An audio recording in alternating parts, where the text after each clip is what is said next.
Okay so listen to me for a second. हमारे दिमाग में बचपन से एक चीज बैठी होती है that more choices equals to more freedom which means you will get more happiness, right?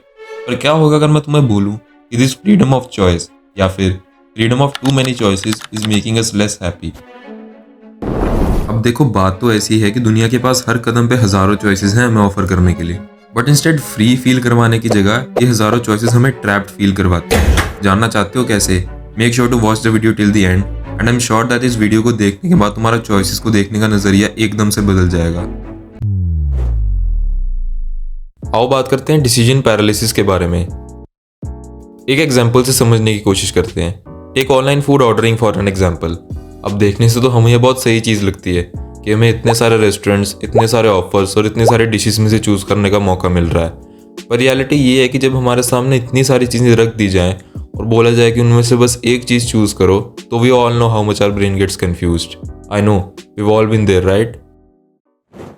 अब पैराडॉक्स ऑफ चॉइस को समझने से पहले let's just simply understand what is paradox. रजामंदर तू भी तो बन, तू है उड़ती पतंग, मैं हूँ जोगी मलंग, इस मर्द की तू एक। अरे ये वाला नहीं यार। Paradox means a statement that is seemingly contradictory और opposed to common sense and yet is perhaps true. आसान भाषा में इसका मतलब ये है कि वो स्टेटमेंट जिनमें दो एकदम ऑपोजिट आइडियाज का यूज किया जाता है, इसलिए इस स्टेटमेंट पर यकीन करना भी बहुत मुश्किल होता है। पर जब आप उस स्टेटमेंट को गौर से समझते हो तो यू सी दैट कि ये स्टेटमेंट कहीं ना कहीं सच भी है। फॉर एग्जाम्पल, आपने अक्सर फिल्मों में एक्टर्स को कहते हुए सुना होगा, the only rule there is that there are no rules. अब यहाँ पर यह कहा गया है कि उस जगह पर कोई रूल्स नहीं है, पर देखा जाए तो रूल्स का ना होना भी तो एज अ रूल कंसीडर हो सकता है। तो यहाँ पर दो अपोजिंग आइडियाज का यूज किया गया है। सो पैराडॉक्स समझ लिया? Good.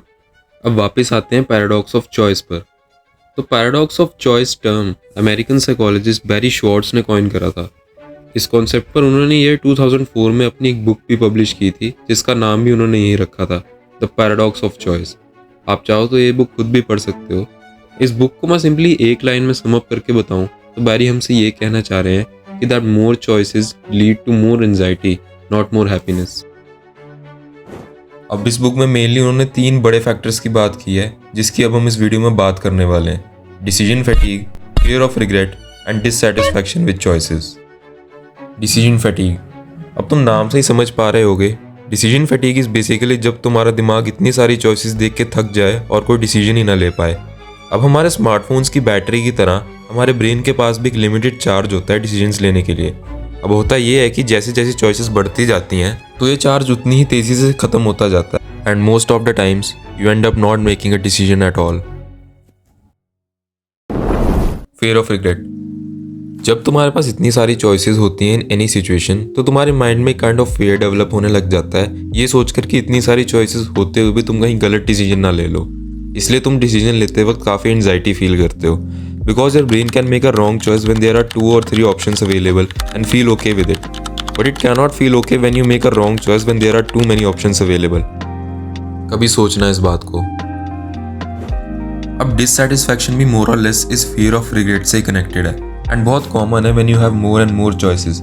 Like for an example, जब तुम एक स्मार्टफोन बाय करने जाते हो, वहाँ तुम्हारे सामने फोन्स की लाइन लगा दी जाएगी, इतने सारे ब्रांड्स, ऊपर से हर एक ब्रांड की XYZ सीरीज। किसी का कैमरा अच्छा है तो किसी की बैटरी, किसी के डब्बे में चार्जर मिल रहा है जो कि आजकल नहीं मिल रहा काफ़ी सारे फ़ोन्स में, तो किसी पर भारी कार्ड डिस्काउंट। अब इतना टाइम लगाकर तुम अपने लिए एक परफेक्ट फ़ोन चूज़ कर भी लोगे तो तुम्हें कुछ ना कुछ बहाना मिल ही जाएगा ये बोलने का, यार वो दूसरा फ़ोन शायद फ़ोटो अच्छी खींचता या फिर ये गेम दूसरे फ़ोन में ज़्यादा अच्छी चलती। मीन्स तुम कितना भी टाइम लगाकर कुछ चूज़ करो, when there are many options available, तो तुम्हारा माइंड कभी तुम्हारे डिसीजन से सेटिस्फाई ही नहीं होगा एंड हमेशा उस ऑप्शन को देखेगा जो तुमने नहीं लिया। अब ये तो बस एक एग्जांपल था चॉइस ओवरलोड का। ऐसी डेली लाइफ में तुम्हारी कितनी ही सिचुएशंस आती होंगी, चाहे वो तुम्हारी ग्रोसरी शॉपिंग, ऑनलाइन ब्राउजिंग या फिर जिस चीज़ पर तुम्हारी लाइफ टिकी हुई है, तुम्हारा इतना इंपॉर्टेंट करियर डिसीजन। अब प्रॉब्लम की बात तो हमने बहुत कर ली, अब आओ कुछ ऐसी स्ट्रैटेजीज की बात करते हैं जिससे तुम अपनी चॉइस डिसाइड करने में बहुत आसानी होगी। So the first one is limit your options intentionally.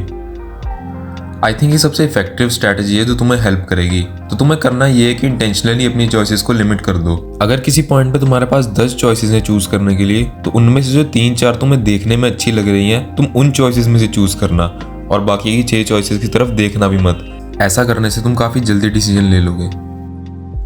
Second one is set a time limit for a decision. हर छोटी चॉइस के लिए तुम 10 से 15 मिनट का एक टाइम इंटरवल रख सकते हो, पर याद रहे उससे ज़्यादा टाइम मत लेना। इससे तुम ओवर थिंकिंग अवॉइड करोगे and it will be easier to make decision. Now coming to the last one, embrace good enough instead of perfect. Now you need to understand कि अगर तुम मार्केट में कोई परफेक्ट चीज़ ढूंढने जाओगे तो भूल जाओ कि तुम्हें ऐसा कुछ मिलेगा, क्योंकि प्रैक्टिकली परफेक्ट चीज़ जैसा कुछ एग्जिस्ट ही नहीं करता। तो तुम उस चीज़ को ढूंढो जो तुम्हारी नेसेसरी नीड्स को पूरी करे, रादर देन कोई परफेक्ट चीज़ ढूंढने से अच्छा जो एग्जिस्ट ही नहीं करती। इससे तुम वो डिससैटिस्फैक्शन ऑफ चॉइसेस वाले फैक्टर को काफ़ी हद तक कम कर दोगे। अब आई होप इस वीडियो को देखने के बाद लंच करते टाइम नेटफ्लिक्स पे कौन सा शो देखना है ये चूज करने के लिए तुम अपना दिमाग खराब नहीं करना पड़ेगा। So thanks for watching the video till the and. अगर आपको ये वीडियो किसी भी एस्पेक्ट से हेल्पफुल लगी तो make sure to hit that like button and subscribe the channel. अब अगर तुम्हारे भी दिन का आधे से ज़्यादा टाइम रील्स देखने में जा रहा है so don't miss out on my previous video, जो तुम्हें ये बताएगी कि शॉर्ट फॉर्म कंटेंट कैसे धीरे धीरे तुम्हारी ज़िंदगी को बर्बाद करने में लगा हुआ है। So make sure to watch that. Thank you and take care.